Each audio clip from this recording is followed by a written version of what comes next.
جس کام کے لیے انجام دہی تمہارے لیے دشوار ہو، تم اس پر قادر نہ ہو، اس کی ذمہ داری اپنے سر پر نہ لو۔ کوشش کرو کہ گفتار کی ابتدا تیری طرف سے نہ ہوا کرے تو تیرا کلام جواب بنا کرے۔ خدا کی شناخت پر کسی کی تقلید نہیں کرنی چاہیے، بلکہ اسے اس کی کمال کی صفتوں سے پہچاننا چاہیے۔ انسان کے سر پر افلاس، مرض اور موت نہ ہوتی تو وہ خدا کے حضور سجدہ ریز ہونے میں اور کوتاہیاں کرتا۔ دل سے دنیا کی محبت نکال دو۔ دل میں دنیا کی محبت اگر موجود ہوگی تو جو سجدہ تم کرو گے وہ اسی کو کرو گے۔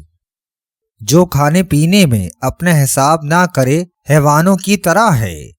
عبادت کی طرف دوڑنا توفیق کی علامت ہے اور مخالفتوں سے باز رہنا رعایت کا نشان ہے۔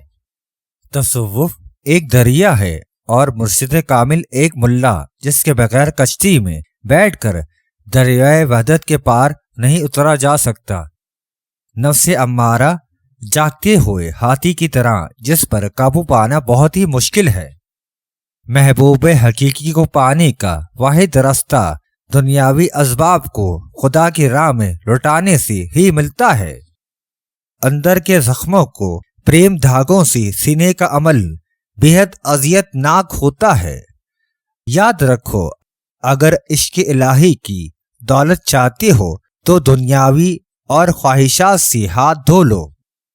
آدمی کے حال کا دریافت کرنا سخت مشکل ہے جب تک کہ بارہا آزمائش نہ کی جائے اور جب تک معاملے میں نہ پڑے اعتماد نہ کر۔ جو شخص دنیا کی ذلت سے فروش کرے وہ آخرت کی سعادت حاصل کرنے سے محروم رہتا ہے۔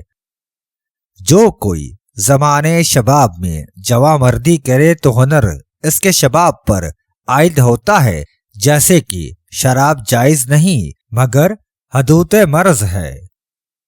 عاقل وہ ہے جو لوگوں کے خوف کے بغیر محض بے خوف خدا گناہ سے شرم رکھے اور عبادت خدا خواہش دل کے ساتھ کرے۔ عقل مند وقت کی قدر اس کی موجودگی میں کرتے ہیں اور نادان وقت کھو کر پچھتاتے ہیں۔ پسند کی عورت کو اپنانا چاہتے ہو تو مورنی کے پروں پر اپنا ناخن رکھ کر اس کے گھر کی دیوار میں لٹکا دیجیے، عورت چل کر تمہارے پاس آئے گی۔